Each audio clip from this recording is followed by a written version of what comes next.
Hello there, assalamu alaikum, and ahlan wa sahlan, marhaba ji, ayanu pakharakle, and very good morning to all of you. Well, Janab, this is me, none other than chubby and crispy, live and loud.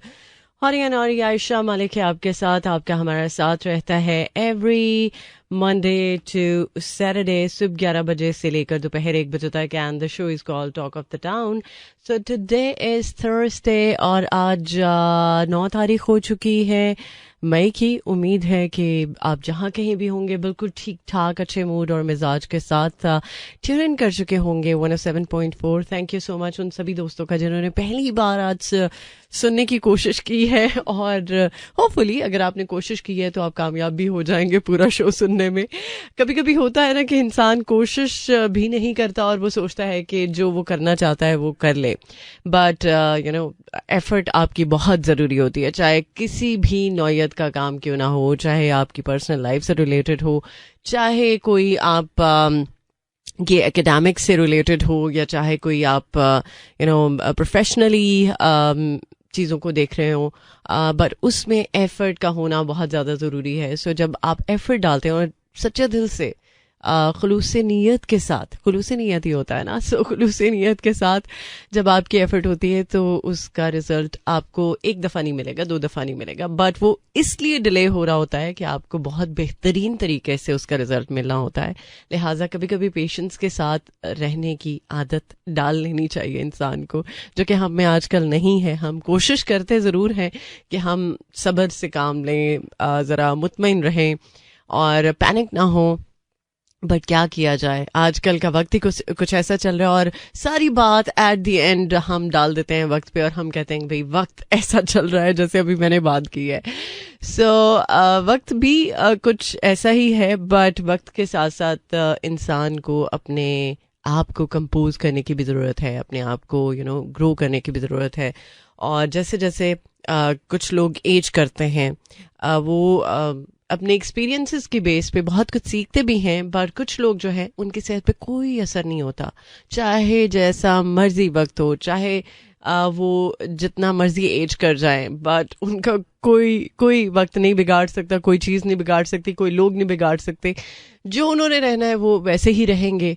और शायद ये कुछ हद तक कह भी सकते हैं कि ठीक भी है, बट हर दफ़ा तो ये चीज़ नहीं ना चल सकती, ये अप्रोच नहीं चल सकती कि आप बिना परवाह किए कुछ भी करते रहें, बस अपने आप को देखें, दैट्स इट, इसके अलावा और कोई ज़िंदगी में है ही नहीं. सो ये किसी हद तक अप्रोच सही है. इंसान को अपने आप को देखना चाहिए, पहली प्रायोरिटी पे रखना चाहिए, बट कुछ ऐसे भी लोग होते हैं जो आपके आसपास आपकी यू नो आपके साथ जुड़ते हैं, आपका उनके साथ इंटरेक्शन होता है, या आपके साथ उनका ब्लड रिलेशन होता है. सो उनकी परवाह किए बिना तो गुजारा नहीं है. अपनी परवाह ज़रूर करें, बट ऐसे लोग जो आपकी दिल से कदर करते हैं, जो आपकी परवाह करते हैं, जो आपसे कंसर्न्ड है, तो एटलीस्ट उनका ज़रूर ख्याल रखें. सो फ़िलहाल अभी तो ऑलरेडी आप गाने सुन ही रहे हैं, लेकिन चलें मैंने सोचा कि कुछ और अच्छे अच्छे गाने आपके लिए प्ले करने की मैं कोशिश कर सकती हूँ, और ये कोशिश किस हद तक कामयाब होती है ये तो फिर आप ही मुझे बताएंगे. फ़िलहाल मेरे पास कोक स्टूडियो का ही एक गाना है, सो इसको सुन लेते हैं और इसके बाद करेंगे आपको join, but right after commercial break. Alright, welcome back once again. आप सुन रहे हैं टॉक ऑफ द टाउन. मुलाकात आपके साथ जारी और सारी रहती है एवरी मंडे टू सैटरडे सुबह 11 बजे से लेकर दोपहर 1 बजे तक. और बाय द वे लाहौर में बहुत शदीद गर्मी है, और इस गर्मी की वजह से बहुत सारे लोग जो है वो थोड़े से अपसेट भी चल रहे हैं. जाहिर सी बात है, जब गर्मी होगी तो फिर उसके साथ साथ इलेक्ट्रिसिटी का इशू भी शुरू हो जाता है, और ये स्पेशली तब ज़्यादा होता है कि जब एक तो गर्मी बहुत ज़्यादा पड़ रही हो, और दूसरा ये कि जब इंसान का कोई ऐसा काम चल रहा हो जिसमें उसको इलेक्ट्रिसिटी की ज़रूरत होती है. जैसे अगर आप लैपटॉप पे कोई काम कर रहे हैं और आपने अपनी कोई फाइल सेव नहीं की और अचानक से लाइट चली जाती है, तो इस तरह का कुछ इशू तभी होता है जब बंदा बहुत ज़्यादा मसरूफ होता है और उसको जेन्युइनली लाइट की ज़रूरत होती है। और जैसे ही मौसम ज़रा अच्छा होता है, जैसे लाइक बारिश हुई है, तो बारिश में भी बत्ती का जो सीन है वो ऊपर नीचे हो ही जाता है। तो ये बत्ती वालों को थोड़ा सा चाहिए कि एटलीस्ट गर्मियों में थोड़ा सा ये जो इलेक्ट्रिसिटी का शेड्यूल है उसको बेहतर रखें। और कम से कम यार वो लोग जो एटलीस्ट पंखा चला सकते हैं, सो उनको ये सहूलत तो मिलनी चाहिए। बाकी अगर लाइट का जो आने जाने का मामला है, अगर वो शेड्यूल में हो और लोगों को पता हो कि लाइट की जाने की टाइमिंग क्या है, आने की टाइमिंग क्या है, तो वो फिर ज़रा अपने जो भी मामलात हैं उनको मैनेज कर सकते हैं। अच्छा, अब कुछ स्टूडेंट्स हैं जिनके एग्ज़ाम्स हो रहे हैं और अभी एक्चुअली कुछ खबरें आ रही हैं कि 9th क्लास का बायोलॉजी का जो पेपर है वो शुरू होने से आधा घंटा पहले ही लीक हो गया। बेसिकली ये कुछ दिनों पहले से खबरें आ रही थी कि इस दफ़ा अब काफ़ी हद तक जो पर्चे हैं वो लीक हुए हैं और इनफैक्ट इंतज़ामिया जो है वो नकल माफिया को लगाम देने से ज़रा कासिर है या शायद नाकाम हो चुकी है। तो इसका हल निकालना पहले चाहिए था, ना कि बाद में जब पेपर लीक हो गया और फिर सर पिट के रह जाए कि भाई अब क्या करें। सो ऐसा ना हो कि कुछ स्टूडेंट्स जो जेन्युइनली बहुत ज़्यादा मेहनत करते हैं और उनकी मेहनत का सिला भी उनको मिलना चाहिए, दिन रात एक करके वो जब पेपर की तैयारी करते हैं और उसके बाद फिर जब पता चलता है कि भाई पेपर लीक हो गया, और वो लोग जिन्होंने पेपर की तैयारी नहीं की होती उस तरह से जिस तरह से कुछ जो मेहनत करने वाले बच्चे करते हैं, सो उनके साथ थोड़ी सी ज्यादती हो जाती है। क्योंकि कभी कभी ऐसा होता है जब थोड़ी सिचुएशन वर्स्ट हो जाए तो फिर पेपर वो रिपीट भी होता है, वो पेपर दोबारा भी लिया जाता है। तो ऐसे लोग जो जेन्युइनली मेहनत करते हैं तो फिर उनके साथ ये वाली बात जो है वो ज्यादती की होती है कि वो मेहनत के साथ पेपर देने आते हैं और बाद में पता चलता है भाई पेपर लीक हो गया। हालांकि उनको नहीं पता होता, उनको पेपर का भी नहीं पता होता, बट एक्चुअली कुछ लोग ऐसा करते हैं और हमेशा करते हैं। और इसको पता नहीं कैसे कंट्रोल करना है, किस तरह से ये चीज़ जो है वो बेहतर तरीके से डील करनी है कि जो नकल माफिया है उससे ज़रा जान छुट सके, या वो इस तरह की अगर हरकत कोई करती भी है तो एटलीस्ट जो इंतज़ामिया है वो बेहतर हिकमत अमली को अपना सके। इसके साथ साथ हज ऑपरेशन का चूँकि आगाज़ हो चुका है, अभी बात करेंगे इसके बारे में भी आगे चल के, बट फिलहाल सुन लेते हैं एक और ट्रैक। इसके बाद करेंगे आपको join, but right after commercial break. सोचने की क्या ज़रूरत है, मेरा ख्याल है कि जो दिल में आता है वो कह देना चाहिए। और समटाइम्स इंसान वाकई में सोचता ही रह जाता है और फिर जब वक्त गुजर जाता है तो फिर अक्ल में थोड़ी सी बात आती है कि यार काश मैं उस वक्त को अवेल करता और मैं अपने इमोशंस, अपनी फीलिंग्स, अपने जज्बात उस इंसान के सामने रख देता जिसके सामने रखने की ज़रूरत है। लेकिन एक बात ज़रूर मैं कहना चाहूँगी, कभी कभी कुछ मामलात ऐसे भी होते हैं कि जहाँ पर आपको खामोशी इख्तियार करने की ज़रूरत होती है, और खामोशी बहुत बड़ा जवाब भी है। कभी हम समझते हैं ना कि शायद हमारे लफ्ज़ जो है वो कम पड़ जाएंगे, हमारे पास अल्फाज का अगर ज़ख़ीरा हो भी, तो कभी कभी कुछ मामलात ऐसे होते हैं या कुछ लोग ऐसे होते हैं कि जो हमारे अल्फाज नहीं समझ सकते जिस तरह से समझने की ज़रूरत है। तो ऐसे लोगों के सामने खामोशी एक बेहतरीन हल है। बट कभी अगर ज़िंदगी मौका दे और आप कुछ कह सकें और आप के पास इतना कुछ कहने को हो कि अगला बंदा समझ भी सके और आपकी बात कन्वे भी हो सके, तो मेरा ख्याल है कि खामोश रहने से बेहतर है कि कुछ ना कुछ कह देना चाहिए।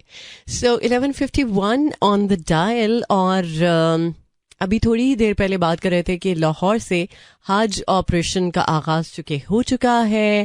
पहली परवाज मदीना मुनव्वरा रवाना हो चुकी है, लेकिन कराची जो एयरपोर्ट है कराची से जो पहली परवाज है वो भी रवाना हो चुकी है। और बहुत सारे लोग जो खुशकिस्मत हैं जो कि इस मुबारक सफ़र पर जा रहे हैं, अल्लाह ताला उनको सेफ एंड साउंड रखे और उनकी इबादत कबूल हो। उनके साथ अल्लाह ताला हमें भी उस दर पे अपना मेहमान बन के बुलाए और हमें भी ये सादत मिले कि हम उन लोगों में से एक हों जो इस मुबारक सफ़र पर रवाना आज हो रहे हैं। ऐसी बहुत सारी ख्वाहिशात होती हैं इंसान की ज़िंदगी में जिनके लिए वो कोशिश भी करता है, सोचता भी है, बट ये एक ऐसी ख्वाहिश है जो हर मुसलमान करता है और हर मुसलमान का दिल चाहता है कि यार ज़िंदगी एक दफ़ा ज़रूर मौका दे कि हज किया जाए। और ये एक ऐसा फरीज़ा है जो मेरा ख्याल है किस्मत वालों को ही मिलता है और अल्लाह करे कि हम उन लोगों में से हों जिनकी किस्मत बहुत बहुत बहुत रोशन हो और अच्छी हो। और मेरा ख्याल है कि अगर आपकी किस्मत में ये सादत लिखी है तो इससे बड़ी और क्या बात होगी जो आपको अल्लाह ताला की तरफ से ब्लेसिंग की सूरत में मिलेगी। फ़िलहाल अभी इस गाने को सुन लेते हैं जो कि ऑलरेडी मैंने प्ले किया हुआ है। इसके बाद प्रोग्राम के सेकंड हाफ में करेंगे आपको ज्वाइन और बहुत सारी बातें जो अभी बाकी हैं शेयर करूंगी डेफिनेटली आपके साथ आगे चल के। अगर आप कुछ कहना चाहते हैं, you are more than welcome on 4471 या फिर आप डायरेक्टली मुझे फॉलो कर सकते हैं इंस्टाग्राम पे Ayesha Malik official. It's AISHAMALIK official. Alright, welcome back once again. Well, जनाब अभी हम हज ऑपरेशन के बारे में बात कर रहे थे तो एक सैड न्यूज़ ये है कि अल्लामा इकबाल इंटरनेशनल एयरपोर्ट पर फायर की वजह से जो हज फ्लाइट है वो डिले का शिकार है। होपफुली हर चीज़ बेहतर ही होगी और कोई नुकसान नहीं हुआ होगा इंशाल्लाह। कभी कभी इंसान बहुत सारी चीज़ें एक्सपेक्ट नहीं करता और ऐसा कुछ जब होता है तो दिल थोड़ा सा परेशान तो होता है, बट उम्मीद है कि हर चीज़ ठीक ठाक ही होगी। इसके अलावा एक और भी इम्पॉर्टेंट चीज़ जिसके बारे में मुझे बात करनी है। इनफैक्ट अभी एक सोशल मीडिया पर नौशीन शाह की एक बहुत ही प्यारी सी वीडियो वायरल हुई और उसमें उन्होंने छोटे और बड़े रोल की बात की और उसको रिलेट किया इमरान खान के साथ। क्योंकि बहुत सारे आर्टिस्ट ऐसे हैं कि जो काम तो करना चाहते हैं और काम करते भी हैं और बेसिकली उन्हें लगता है कि काम का मिलना बहुत ज़्यादा ज़रूरी है, बजाय ये कि हम इस चीज़ को देखें कि रोल अच्छा है बुरा है। हाँ, अच्छा तो कंसिडर होता है, बट छोटा और बड़ा रोल इस पे डिपेंड करता है कि आप क्या अपनी अप्रोच रखते हैं। लेकिन उन्होंने जो बात की वो ये था कि इमरान ने एक बहुत ही प्यारी सी बात की थी कि रोल चाहे छोटा हो बड़ा हो ये मैटर नहीं करता, बट अगर छोटा रोल है तो उसको मैं अपनी सलाहियत से बड़ा कर सकता हूँ, मेहनत करके उसमें अपनी पूरी एफर्ट्स डाल के। और इस चीज़ को लेके बहुत सारे लोगों ने आई एम श्योर सीखा भी होगा। बहुत सारे लोग ये सोच रहे होंगे कि यार ये बात वाकई में सही है, काम कोई छोटा बड़ा नहीं होता। काम अगर आपको छोटे लेवल पे भी मिला है बट उसमें अगर आपने 100% अपनी एफर्ट डाली है तो आपको यकीनन वो काम छोटे से बड़ा लगेगा, क्योंकि उसमें आपकी एफर्ट्स हैं और वो काम आपकी एफर्ट्स से मजीद निखर सकता है सीरियसली। और इस पर बहुत सारे लोग जो है ना वो अपनी अलग अलग तरह की राय जो है वो दे रहे थे, बट एक इसमें से पॉजिटिव बात ये है कि यार वो लोग जो इस पैटर्निटी से है और टू समहाउ बहुत बड़े बड़े रूल्स भी उन्होंने किए हैं, तो उन्होंने इस बात को अप्रिशिएट किया। और टू समहाउ मुझे भी ये लगता है कि यार अगर आपके काम को या आपकी एफर्ट्स को कोई आपसे सीनियर प्रेज करे या उसको एक्नॉलेज करे तो मेरा ख्याल है कि आप का उस दिन का कोटा जो है वो पूरा हो जाता है।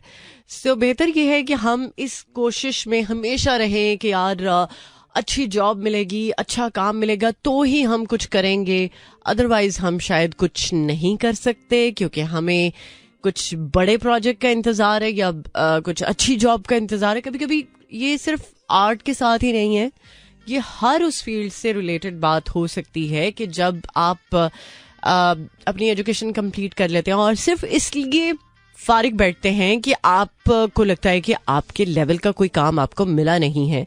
बहुत सारे बड़े बड़े नाम हैं, बड़े बड़े लोग हैं जिन्होंने बहुत नीचे से शुरू किया और फिर अपने काम के साथ, अपनी मेहनत के साथ अपने क्राफ्ट को इतना निखारा कि वो आज एक मकाम पे है. और वो बेसिकली इसी वजह से है ना कि उन्होंने अपने काम को छोटा बड़ा करके कंसिडर नहीं किया. उन्होंने जो भी उनके पास आया उसमें अपनी मेहनत डाली और फिर ट्राई की कि उसको मजीद निखारा जाए अपनी मेहनत के साथ.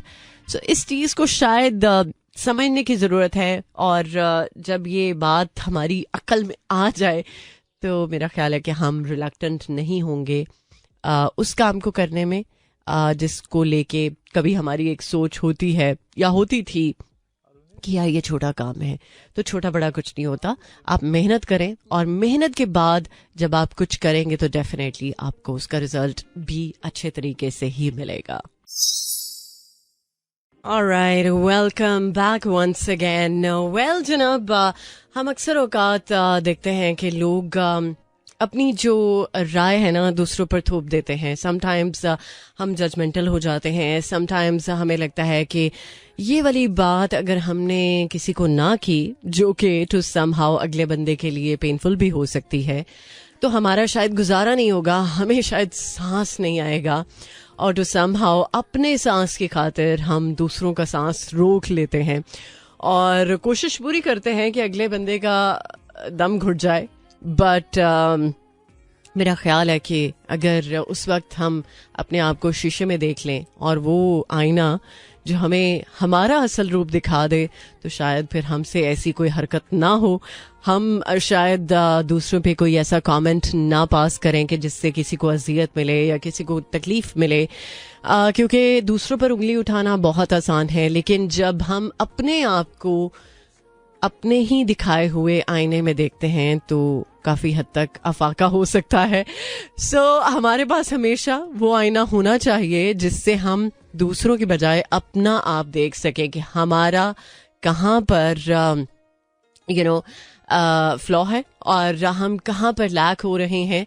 फिर जब हम अपनी खामियां खुद देखना शुरू हो जाएंगे तो ऑटोमेटिकली दूसरों को हम नहीं क्रिटिसाइज करेंगे, दूसरों को हम नहीं जज करेंगे. सो ये मेरा ख्याल है कि उन लोगों के लिए एक बहुत ही बेहतरीन टिप है कि जो दूसरों को बहुत आसानी के साथ जज कर लेते हैं और उन्हें अंदाज़ा भी नहीं होता कि यार जज करना कितना आसान है, बट जब उस कटहरे में हम खुद को रखते हैं तो फिर ये चीज़ समझ में आती है कि हाँ यार, हम दूसरों पर उंगली तो बहुत आसानी से उठा लेते हैं. जब हमारे ऊपर उंगली उठती है और हम खुद ही अपने ऊपर उंगली उठाते हैं तो ये चीज़ कितनी पेनफुल होती है. तो हम अगर अपने आप को खुद उस आईने में देखें जिसमें हम दूसरों को देखते हैं तो काफ़ी हद तक हम अपने आप को बेहतर तरीके से कंडक्ट कर सकते हैं. सो फिलहाल अभी एक और ट्रैक प्ले करूंगी, और बाय द वे ये गाना बहुत प्यारा है. अगर पंजाब नहीं जाऊंगी में से कुछ गाने हम देखते हैं अच्छे गाने हैं, बट ये गाना उनमें से मुझे लगता है कि ज़्यादा बेहतर है जो गाने ऑलरेडी आप सुन चुके हैं. सो इसके बाद हमारे पास एक अदर प्रोमो है, देन ब्रेक, उसके बाद करेंगे आपको join. Alright, welcome back. Well कुछ गाने जो इस एरा के हैं वो वाकई में इतने ही खूबसूरत हैं. उनकी poetry, music, everything just superb. और आई एम श्योर कि आप अगर इस एरा के गाने ऑलरेडी सुन चुके हैं तो आपको अंदाज़ा होगा कि मैं ये क्यों बात कर रही हूँ. वेल जनाब, पाकिस्तान का चूँकि पहला सैटेलाइट खलाई मिशन iCube चांद के मदार में दाखिल हो चुका है सक्सेसफुली, और इसको सेलिब्रेट किया जा रहा है. और एक्चुअली जब से ये मिशन का आगाज़ हुआ है उस दिन से आज तक जो भी अपडेट्स हैं वो मैं आपके साथ ऑलरेडी शेयर कर चुकी हूँ. और बेसिकली चांद पर मौजूद जापानी मिशन ने साइंसदानों को एक बार फिर से हैरान भी कर दिया है। ओके और इसके अलावा जनाब एस्ट्राजेनेका के बारे में एक रिपोर्ट है जो कि मैं आपके साथ आगे चल के शेयर करना चाहूँगी। और YouTube ने AI टेक्नोलॉजी पर मबनी एक बड़ा ही इंटरेस्टिंग सा फीचर जो है वो इंट्रोड्यूस करवा दिया है। और इस फीचर के बारे में अगर हम बात करें तो जितने भी यूट्यूबर्स हैं वो इसको अपनी वीडियोस के साथ यूज़ कर सकते हैं और इन्जॉय कर सकते हैं, अपना काम अपना क्राफ्ट और ज़्यादा बेहतर कर सकते हैं। पासपोर्ट के हवाले से आपको पता है कि कराची और लाहौर में एक ऐसा ऑफिस बन चुका है, बल्कि ऑलरेडी जो ऑफिस थे उनमें जो सर्विस है वो 24/7 कर दी है। जैसे लाहौर में गार्डन टाउन का जो ऑफिस है वो, और कराची में सदर के पास जो ऑफिस है वो, सो वहाँ पर 24 आवर्स आपको अब सर्विस जो है वो मिलेगी। और पासपोर्ट की फास्ट ट्रैक कैटेगरी जो है उसकी फीसों में एक बार फिर से बड़ा इजाफा जो है वो हुआ है। और बेसिकली कल से ये जो फीस है वो रिवाइज हुई है। और देखा जाए तो बहुत सारे लोग इसको फेवर नहीं करेंगे कि भाई पासपोर्ट की फीस क्यों इतनी ज़्यादा कर दी है, लेकिन हर चीज़ में महंगाई हो रही है। हर चीज़ को देखें तो जो कीमतें हैं वो बहुत ज़्यादा हाई हैं। और एक्चुअली जब कोई कम कीमत की हम खबर देखते हैं या कुछ हम सुनते हैं तो थोड़ा सुकून आता है, बट साथ ही ये भी सवाल आता है ये कितनी देर तक आखिर रहेगी। सबसे पहले ये वाली बात जो है वो ज़रा ज़्यादा हिट करती है कि आखिर ये कब तक रहेगा, क्या 1 दिन 2 दिन 3 दिन या 1 हफ्ता, दैट्स इट, इससे ज़्यादा नहीं होता। खैर इसके अलावा जनाब कुछ बात कर लेते हैं। पाकिस्तान में पहली बार ख्वाजा सरा किसी सियासी जमात की मरकजी काबीना में शामिल। ओके और इसके अलावा जनाब कुछ वो लोग जो फीडबैक के ज़रिए मुझ तक अपने दिल की बात पहुंचा रहे हैं और उनको शिकायत है कि यार आयशा मैसेजेस को इंक्लूड नहीं कर रही। बिल्कुल आपके मैसेजेस मेरे तक पहुंच चुके हैं। थैंक यू सो मच उन सभी दोस्तों का जिन्होंने कुछ गानों की रिक्वेस्ट की है। और आप में से बहुत सारे लोग हैं जिन्होंने आज की प्लेलिस्ट को पसंद किया, बहुत बहुत शुक्रिया, मेहरबानी। मेरी पूरी कोशिश होती है कि आपके इंटरेस्ट के मुताबिक ही गाने प्ले करूं, बट अगर कभी कुछ ऊपर नीचे चीज़ें हो जाती हैं तो आप थोड़ा सा दरगुजर कर दिया करें, क्योंकि कुछ हद तक मैं आपकी रिक्वेस्ट प्ले कर सकती हूँ, बट जहाँ पर पूरा शो आता है उसमें बहुत सारी और भी चीज़ें देखनी पड़ती हैं। लेकिन आई एम श्योर कि आप नाराज़ नहीं होंगे।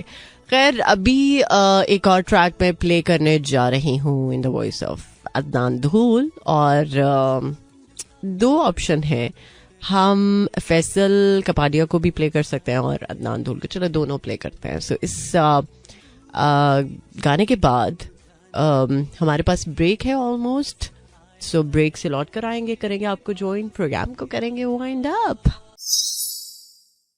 Alright, welcome back once again. Well, अब इजाज़त का वक्त है, लेकिन देखा जाए तो अभी थोड़ी ही देर पहले मैं बात कर रही थी कि एस्ट्राजेनेका जो वैक्सीन है, जो कि कोविड की वैक्सीन बनाई थी जब कोविड का टाइम था, सो इस बारे में कुछ बात करें तो मुज़र सेहत असरात की तशख़ीस पहले भी हुई थी और अब भी हुई है। और एस्ट्राजेनेका ने दुनिया भर से अपनी जो कोरोना वैक्सीन है वो वापस मंगा ली है। ओके बहुत सारे लोगों ने इस बारे में कंप्लेन, आई गेस अगर आपको पता होगा तो पहले भी हुई थी और अब भी हुई है। और अब होपफुली एस्ट्राजेनेका बनाने वाली जो कंपनी है वो इस बारे में ज़रूर देखेगी कि ऐसा क्या है जो बार बार ये कंप्लेन आ रही है बहुत सारे लोगों को। सो आई एम श्योर कि इस पे बेहतर तरीके से काम किया जाए ताकि जो भी फॉल्ट है, जहाँ पर भी फॉल्ट है, सो उसको दूर किया जाए।